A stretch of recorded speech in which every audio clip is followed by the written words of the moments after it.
these ports don't have storage capacity, very little. And so if ships stop taking crude away, pressure builds up in the pipes all the way back to the wellhead. And this isn't North Dakota. This is a place that's actually cold.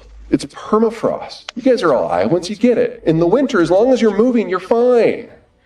It's when you stop that you die. Same with crude. As it's flowing through that subsurface frozen layer, as long as it's moving, it's liquid. But if it stops moving for any reason, it consolidates into a gel plug, and the water that comes up as a byproduct of all oil production freezes into ice. And when water freezes, it expands.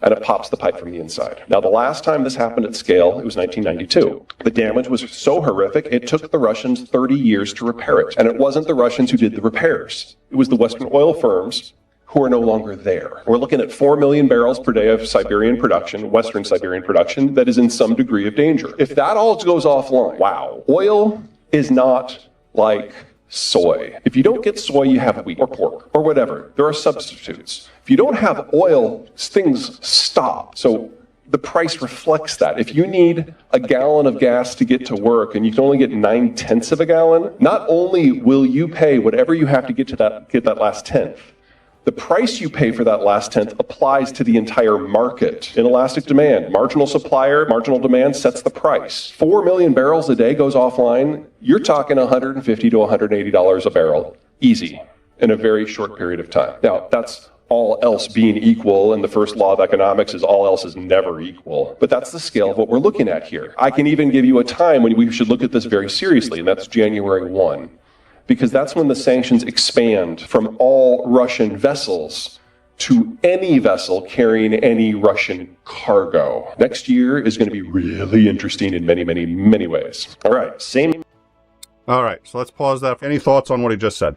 I think he's right on the money with a lot of this stuff. Pipelines freeze up, and there's a big problem.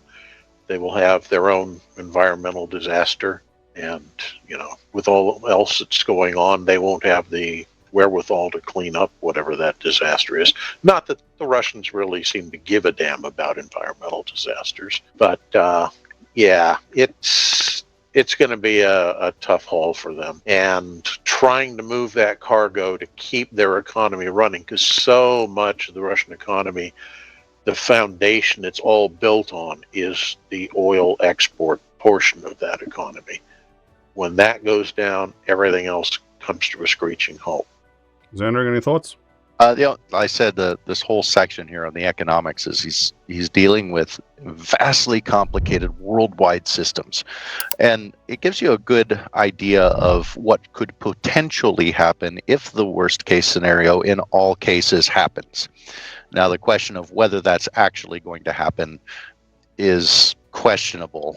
But the potential is there, and it just seems to me like he's giving it like a worst case doomsday scenario, and kind of oversimplifying what the real problems are and what can be done to mitigate a lot of that for at least the rest of the world. It may be devastating for Russia, but the rest of the world has the ability to move things around. More so than like what he was saying. He's like, it's not like it's soy, you can't find a replacement. It's like, you're right, you can't really find a replacement, but there are so many other suppliers, and the world has the ability to move some things around.